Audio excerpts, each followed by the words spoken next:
All right, happy Rosh Chodesh, everyone. I hope people aren't too tired from changing the clock yesterday.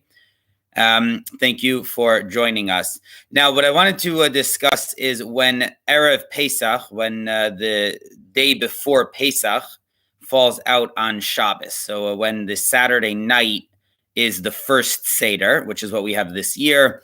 And it's an unusual situation. It creates a number of problems. I know people have already been in touch with me. I know people are discussing it. There's a number of problems that are created in this situation. So I want to divide this into two parts. This morning, I want to talk about how to do the meals, how to structure the Shabbos meals, and we'll see what the issues involved with that are and some of the solutions. And then next week on Sunday, I'd like to discuss how to the non-food related aspects of the preparation. So usually we burn the chametz, we get rid of the chametz on the day before Pesach. So if it's on a Friday, we obviously can't burn the chametz. So how do we do that? How do we prepare for the Seder? You're not allowed to prepare for Shabbos to Yom Tov. So that's what I'd like to discuss next time. All right. So again, this morning, though, I'd like to focus on how to properly eat the meals and how to get in your Shabbos meals on a day on Erev Pesach. Now, I also want to thank Rabbi Aaron Silver, who grew up in Harrisburg, Rabbi David Silver's son, and the grandson of Rabbi Eliezer Silver, our first rabbi at KI, for sending me instructions that his grandfather sent out in 1954 in Cincinnati. The same basic thing had happened, it was the same calendar set up. And his grandfather sent out instructions there, so they're very interesting. I've heard from Rabbi Eliezer Silver's family that he had some unusual customs that he preserved from Europe, things he had seen in Europe, which some of them are customs we're aware of, but some of them were things that he saw wherever he grew up that we don't really know from other sources. So we'll see some of his thoughts on Erev Pesach that ends up on a Shabbos, and we'll see that there's some unusual things in there. Okay, let's discuss the key problem over here. All right, the problem is that on the Erev Pesach, the day before Pesach, you are prohibited to eat chametz from, this year it's going to be at 11:08. All right, so mid-morning or so, we stop eating chametz, right? If you remember from other years, so we stop eating chametz, and then an hour later, we don't have we don't derive pleasure from the chametz. So in that time, we usually burn it. So at 11:08, you have to stop eating bread. Now, the halacha is that you're not allowed to eat matzah on Erev Pesach either. All right, so this year, that day of Shabbos is prohibited to eat matzah. Some people have a custom not to eat matzah for 2 weeks before, but the real halacha is that the day before Pesach, you're not allowed to eat matzah. All right, so if we put this together, it turns out that after 11 o'clock on Erev Pesach, on the day before Pesach, there's literally no way to really wash. You can't really wash on bread. Okay, now, the problem with that, of course, is on a regular Erev Pesach, okay, so you can't wash for bread, you eat other things, and you're not even supposed to really eat a big meal in the afternoon of Erev Pesach so that you're hungry for the Seder, so it works out on a regular year. But on a year when Shabbos is Erev Pesach, right? Shabbos, we have an obligation to have 3 meals. And the 2 of those meals are during the day, 1 in the morning and 1 in the afternoon. So there really is no way to eat shalosh shudas with bread or with matzah on Erev Pesach. All right, so that's the key halachic problem. Now, in addition, there's some minor problems over here.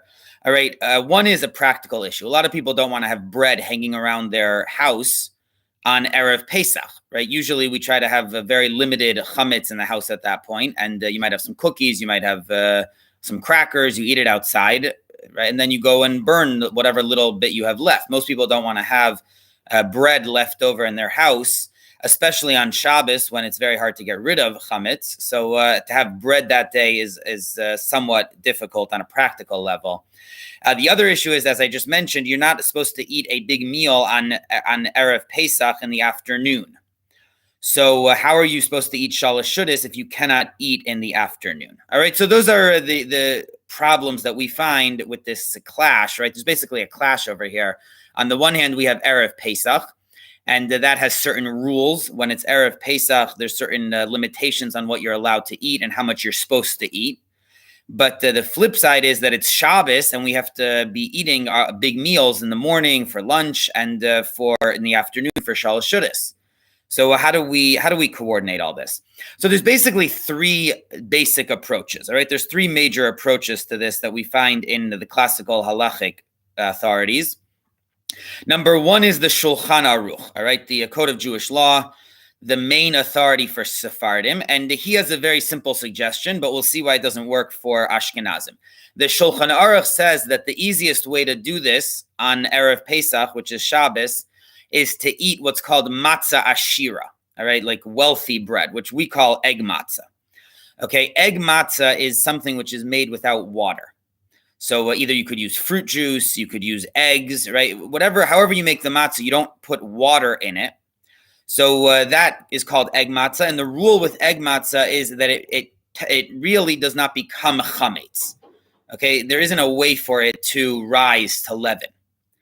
So because of that, egg matzah is, again, the baseline halacha for Sephardim. We're going to see why this does not apply to Ashkenazim in a minute, but the baseline halacha is that you can eat egg matzah the entire Pesach because it doesn't become chametz, but you cannot use it at the Seder. All right, so it's ineligible for the mitzvah of matzah. So you could eat it the next morning for breakfast, but you cannot eat it at the Seder night.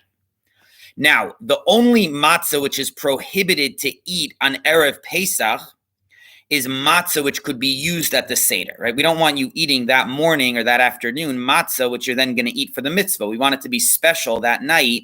We don't want you snacking on it all day long.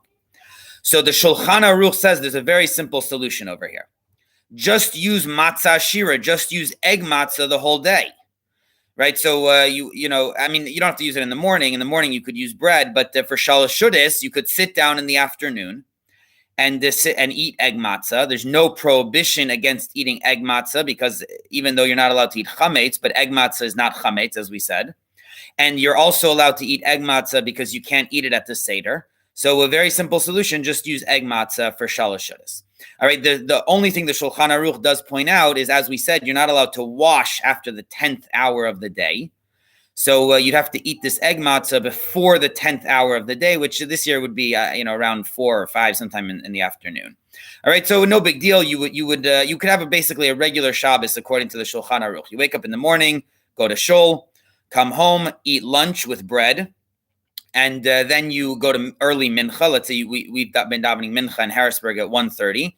So you go to mincha, and then you come home and you can eat egg matzah. You could have Shalosh Shudas at 2 or 2:30 or 3, and then you stop eating, and then you have the Seder that night. All right, that's option number one. Now, the problem for Ashkenazim, there's a few problems for Ashkenazim, but the main problem is that we have a very different view of egg matzah.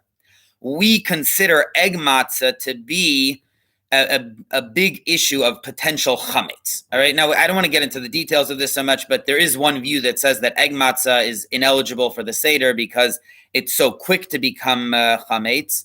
So based on that, we Ashkenazim are very strict that we don't eat egg matzah the whole Pesach unless someone's sick or children or, an older person who can't eat regular matzah. If you look on the egg matzah boxes, they always say that, for Ashkenazim, that you shouldn't be eating this unless you're sick or older or, for some reason you can't eat regular matzah. So based on this, the Ramah says that it does not seem like a great idea for him. All right, then he says that we Ashkenazim don't eat egg matzah on Erev Pesach. We'll see what that means in a moment. So something has to give though, right? As we've said, if you can't wash in the afternoon and we try to wash for Shalosh Shudas, so something has to give. There's a clash.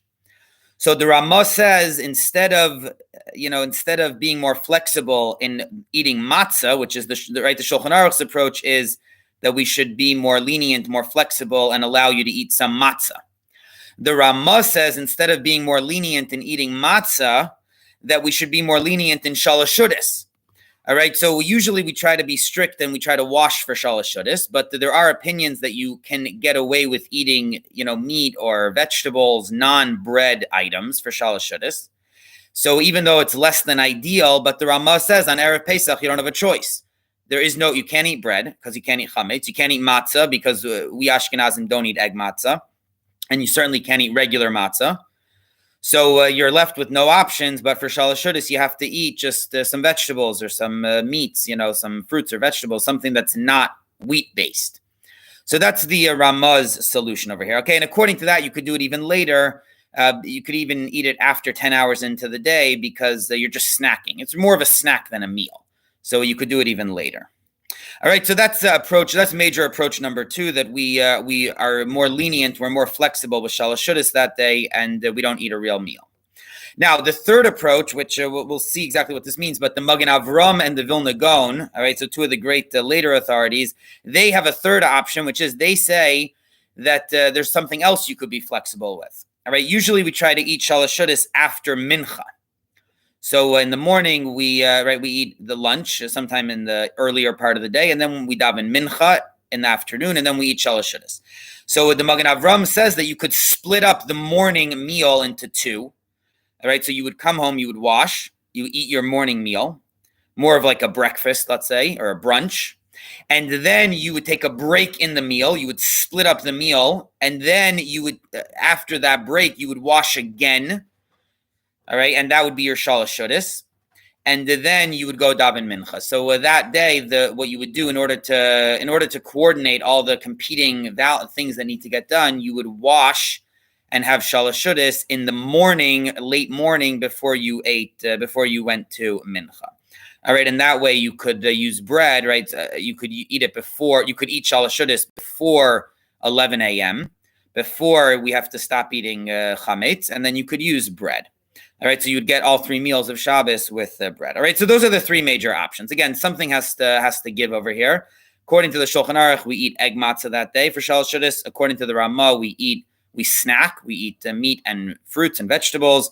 And according to the Magen Avram and the Vilna Gaon, we split up the morning meal into 2, and then we don't eat the whole afternoon. All right, now let me just point this out. Let me just make a few points, and then I'll get very practical here. According to the Magen Avram and the Vilna Gaon, they don't really suggest this as a separate option, but they really suggest it along with the Ramah. All right, so what they're saying for Ashkenazi Jews is, yes, you should eat fruits and vegetables in the afternoon, but in addition, you should eat a bread meal in the morning after your lunch, because that way you'll at least, right, there's some opinions that you could eat Shalosh Shudas before Mincha, so you'll get Shalosh Shudas according to those opinions with bread. And then in the afternoon, after Mincha, you'll eat Shalosh Shudas according to the opinions that you can eat Shalosh Shudas with only fruits and vegetables. So you'll get Shalosh Shudas according to a number of opinions over here. There's obviously the opinion that you have to eat bread after Mincha, but we don't have a way to do that on Shabbos. Now, the Magen Avram has some other cute options over here for how to do Shalosh Shudas. All right, one of them is that you could eat cooked matzah, all right, which, in other words, you would have matzah, then you would sort of cook it, in liquid. So that might not be eligible for the Seder, so you could eat that potentially. But he has a very interesting suggestion, which is he quotes from the Zohar, the great Kabbalistic work, that the Zohar said that Rabbi Shimon Bar Yochai, all right, the great Kabbalist, he used to study Torah instead of eating Shalosh Shudas. All right, so this is a very unusual solution over here, right? But I don't know if he did this on a regular Shabbos or not, but he felt that you could fulfill the mitzvah of Shalosh Shudas without eating physical food, but by eating spiritual food, learning Torah. So the Magen Avram says that would be an option on this Erev Pesach, that's Shabbos, that instead of trying to eat food and getting yourself into all these issues, you could maybe study Torah instead. So, all right, so that's one of the more unusual suggestions. Okay, now let's just get into the practical over here of what's going on. So first, let's understand what this means, right? I just said that according to the Ramah, Ashkenazim shouldn't eat egg matzah. Now, the problem over here is that we have a custom, right, to be strict and not to eat egg matzah on Pesach. But whoever heard of a custom for Ashkenazim not to eat egg matzah on Erev Pesach, right? That's already a bit of a more stringent idea. So there's a few ways to make sense of this. The Noda B'Yehuda is one of the great halachic authorities. The Noda B'Yehuda said that the Ramah doesn't mean that you can't eat egg matzah the whole day on Pesach. He means that you can't eat egg matzah in the afternoon of Pesach. All right, so once you're not allowed to eat chametz, then the Ashkenazi custom that you can't eat egg matzah because it might be chametz kicks in. So at that point, Ashkenazim shouldn't eat chametz, shouldn't eat egg matzah anymore. But if you want to eat egg matzah in the morning, you could. All right, so the reason I bring this up is because I'm going to go to the practical in a moment, but according to the note of Yehuda, you would be allowed to eat egg matzah in the morning, in the lunch meal, all right, so long as you eat it before 11. Now, the Aruch HaShulchan, who again was one of the great halachic authorities in Eastern Europe, the Aruch HaShulchan says that the Ramah doesn't mean that you're prohibited to eat egg matzah on Erev Pesach. But what he actually means is that it's unlikely that you're going to have egg matzah on Erev Pesach. All right. In other words, it's why would an Ashkenazi person be cooking egg matzah on Erev Pesach when they're not going to be able to eat it on Pesach? Right. It makes no sense. If you're Sephardi, so fine, you might have cooked egg matzahs for Pesach. But Ashkenazim, there's no reason to have egg matzahs around on Erev Pesach. So the Ramah says it's not a good option for Ashkenazim. Because the chances are that, Ashkenazim are not going to be able to eat the egg matzah once Pesach comes, so they probably don't have egg matzahs around. So, but if you do have egg matzahs, it sounds like you could use them, right? The Aruch HaShulchan is not opposed. He doesn't think it's prohibited to eat egg matzah. It's just impractical on Erev Pesach. All right, so the reason I say all this is because we have two major poskim who are saying that even Ashkenazim could basically use egg matzah on Erev Pesach. And Rabbi Eliezer Silver, in these instructions that he gave in 1954. So if I'm reading it correctly, and again, I'll try to send it out to the shul, but if I'm reading it correctly, his approach is that you should use egg matzahs. All right. So for lunch, you should use egg matzahs in the morning. And then for Shalosh Shudas, you should use egg matzahs. Again, in line with basically what the Shulchan Aruch suggests. And that's based on what the Aruch HaShulchan says, that even for Ashkenazim, it's permitted to eat egg matzah on Erev Pesach. Like I said, this is not the usual custom, but the Rabbi Silver seems to, I'm assuming he saw this in Europe. I'm assuming this was the custom where he grew up in Europe, or he saw it somewhere, and that's why he recorded it. But okay, it's just worth noting that was his view of this. Now, let me make one more point, and then I'll get into the schedule of the day. The Mishnah Berurah says that you should make sure to start davening early. All right, so you should have davening early that morning because, Shabbos davening can go on for a while. So if you start at 9 a.m. like we do, it's going to be hard to eat the meal before 11. So he quotes that you should really start early. Rabbi Silver, in his instructions, he says that it looks like he originally wrote that davening should start at 7:45. But then he crossed off the 4 and he put a 1 in there. So it looks like he's saying it should start at 7:15, all right, which is obviously very early for Shabbos davening to start. In America, most places don't start that early, but it makes sense. You have to start at 7:15 so that you can finish with enough time to eat your meal. And especially if we're saying, according to the Magen Avram and the Vilna Gaon, you should eat 2 meals that day. So you should definitely start, early you should definitely start davening as early as possible, around 7, so that you can get everything in. Okay, so let's just go through the schedule of the day for a moment. So Friday night, okay? Friday night is the easiest meal over here. Friday night, you can use bread, that's for sure.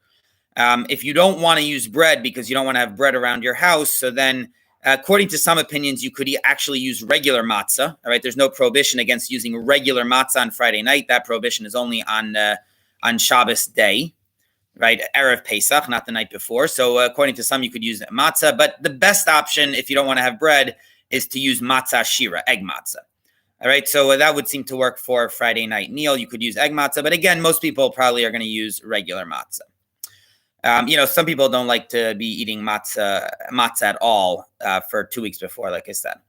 Okay, now Shabbos lunch is a little bit complicated, but not so complicated. All right, the most basic option is to use bread before 11 a.m. All right, and again, up this year it's 11:08, so up until 11:08 you can have your meal with bread. You could continue the meal after, so long as it's not a chametz meal. All right. If you don't want to have bread in your house at that point, so then we've seen that there is a strong option to use egg matzah.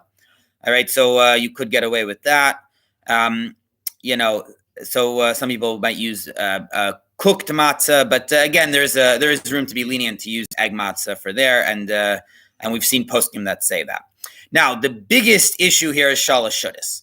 All right. So ideally, what you would do is you would come home. Let's say Shabbos davening, starts 7:30 or 8 or early, right? You could get home, let's say at 10 or 10:30. All right. So you have 45 minutes now to split up your meal. All right. So you would wash, eat bread. Then you would end your meal and bench. Now you have to really end the meal. All right. This can't just be a joke. You can't just start washing again 2 minutes later. So you have two options, basically. You could either wait, 15, 20 minutes, maybe half hour, right? You'd have to wait a certain amount of time, and then you could wash again and start a new meal. That's option number one. Option number two is some people will take a walk, all right? So if you bench and then walk around the block, you take a little bit of a walk, so that ends your meal. Then you can come back and wash again, all right? That will be considered shalosh shudas. So again, let's say you get home 10 o'clock in the morning. All right, you could eat your first meal, right? You wash, you eat some food. You finish it at 10:20, take a walk. All right, 10:40, you come back, you wash again. And then that would be your shalosh shudas. And then no more chametz after 11:08. And then it's still a good idea to eat some fruits and vegetables and meat later on in the day. All right. So in the afternoon, it's still a good idea to eat some fruits and vegetables, in order to fulfill that custom. I always joke that I think more people eat shalosh shudas on Erev Pesach, which falls out on Shabbos, than on a regular Shabbos, because everyone's so worried about eating shalosh shudas that day. So, okay, that's the basic schedule that I think most people are going to follow that day. And we've seen where that comes from. Now, let me make one more brief point, and then we'll call it a day for this issue. What should you eat? Right, we've just talked about the washing, right? The motzi, the bread, the matzah, all that. But what should you eat as your foods? So the Shulchan Aruch is obviously very worried about this, all right? And he says that you should leave 2 meals over. In other words, don't have a lot of chametz around because you got to burn it. How are you going to get rid of it? So the Shulchan Aruch says just leave 2 meals. Just keep 2 meals over there. All right, for Friday night and Shabbos morning, and then that's it. But meaning, try to estimate how much you need and don't cook more. And then he also says that don't cook sticky chametz in pots, because how are you going to cook your pots, right? It's really hard to cook the pots that you cook the sticky food in. So he says try to cook foods that are not going to be so sticky. So the Shulchan Aruch is basically saying that you should eat, or you could eat a chametz meal. All right, but try to make it as simple as possible to clean up after yourself.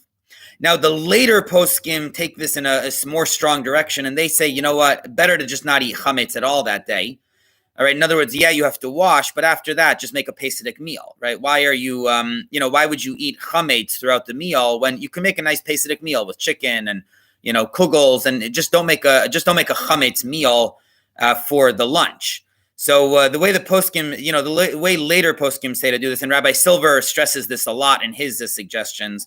Like I said, he says to eat egg matzah. So according to Rabbi Silver, you don't have any chametz in your meal at all. Not the bread, not the rest of the meal. Everything is Pesach already. But even if you're going to use bread, which is the more standard option for lunch, so at least the rest of the meal can be Pesach. You can make a nice meal. And some poskim even say, right, and be careful how you eat it. So you could either eat it over a table mat and then throw out the table mat, or you could eat it outside.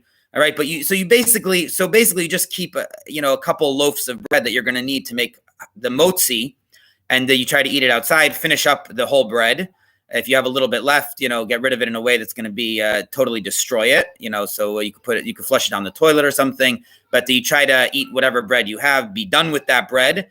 And then you go inside and or you switch the tablecloth and you eat a nice Pesach meal, So the Pesach meals will already begin that Shabbos.